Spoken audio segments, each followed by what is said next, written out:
played a lot for you today so you could see what I was talking about. And what we're going to do, as far as breaking down the video, you can check off on your list of rhythm guitar lessons. You might wonder, why did I switch from the Gibson to the 018? It's just simply because I took out the capo, and the Gibson tuners are old, they're finicky tuners on that LG2 3/4, and I wanted to pick up old reliable. So the tuners on that Gibson get the job done. But they're old and they're a little finicky, like I said, so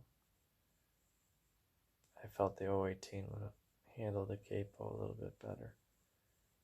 And that's a point about this, is rather than redesign the whole way you learn a song, learn how to use a capo first. But before any of that, we're going to try to zoom in here in the left hand. You'll have to pardon this professionalism. It actually looks fairly professional when you zoom in on it. Looks good. So the nitty-gritty of what I'm doing, well, I played it many ways. I played it with a straight feeling. I played it with adding the pinky. I played the E shuffle, the A shuffle, and the D shuffle. Then I incorporated the capo, which changed everything. Then finally at the end I played it in a way where I was going down, up, alternating, and doing something that's very strenuous on this hand. And the fact that my thumb is on the back of the neck like this makes it all possible. Now, a lot of people complain about this modified low oval performing artist taper, whatever neck, and I'm not in love with it. But I also can deal with it. A lot of people seem to prefer that modern deluxe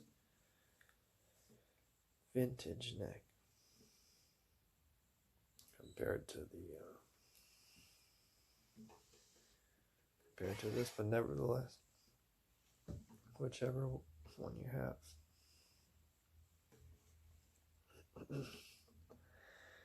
That's something to consider. So,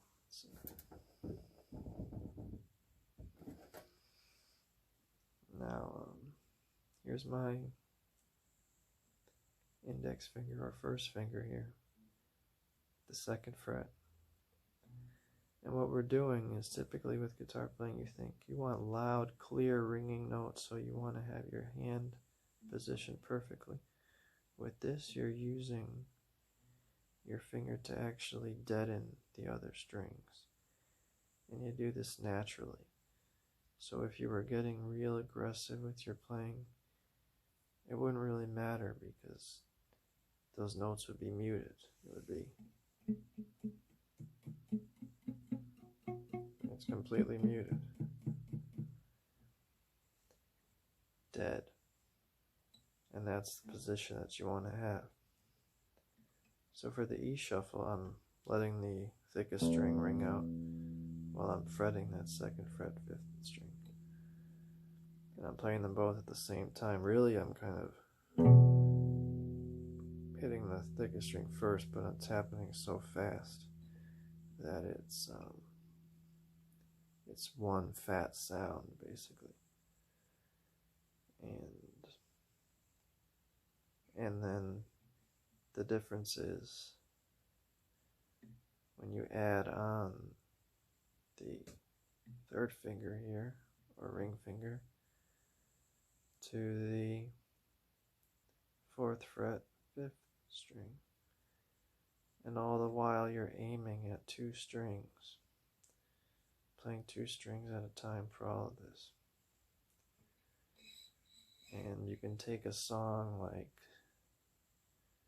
Hound Dog by Elvis Presley, and you can just as easily substitute the chords for this shuffle, because not every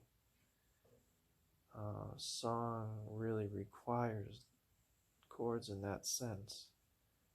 A lot of songs would be better suited for the shuffle, or just incorporating the shuffle at certain times. So this is why it's something you have to get down. Speaking of getting down, when you want to do the A shuffle, you begin strumming from the 5th string, and your finger just moves down towards the floor, and now you're strumming the 5th string open, and our first finger here, index fingers here, 2nd fret, 4th string. Now for the D, you're going down once more, and you have your first finger here, 2nd fret, 3rd string, right?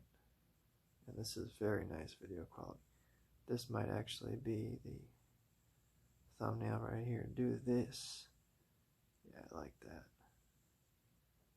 Looks good. Do this. Because that's really what you have to do. And I gave you some great points already. At the end, what did I do? Well, actually, for one thing, you talk about picking. There's a different attack based on whether you're doing downstrokes and upstrokes. And whether it's due to, who knows what it's due to, gravity or whatever else. The downstrokes have more of a percussive attack. The upstrokes not so much, and it can be beneficial to sometimes have, say, when you're hitting the thickest string, have it be an upstroke. Well, that's what I did. I made sure to have that be the case. So there's a time, in other words, where I took it, the next level is actually picking out individual notes and not playing 2 strings at a time. And that would be what I did for you when I went. You'll have to go back and listen to it, because I played it perfectly for you, but what I did was same thing. You didn't have to learn anything new. You didn't have to do anything new. It's just I changed it a little bit. I'm gonna have to make you work for a little bit. So, not sure how long I'm gonna make this, but this is how. And as for the muting, I could probably move it over a little bit.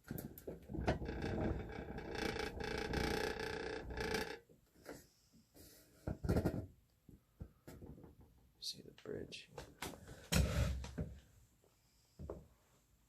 So there is a degree of muting a lot of the time. There doesn't always have to be, but you'll find that this part, they call it palm muting, but it's not your whole palm.